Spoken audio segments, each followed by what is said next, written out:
دریائے سندھ جو ہے اس کا آغاز جو ہے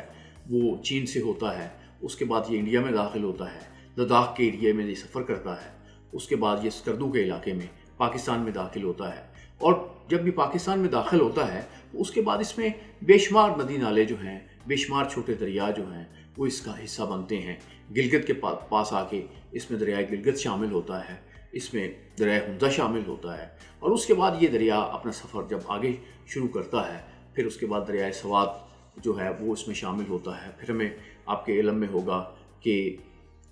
اس میں دریائے کابل جو ہے اس کا پانی شامل ہوتا ہے۔ تو دریائے کابل جو ہے بنیادی طور پہ دریائے چترال ہے، جو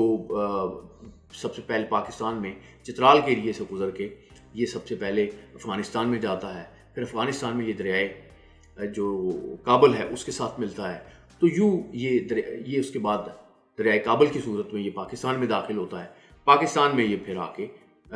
جو ہے یہ اٹک کے قریب دریائے سندھ کا دوبارہ حصہ بنتا ہے۔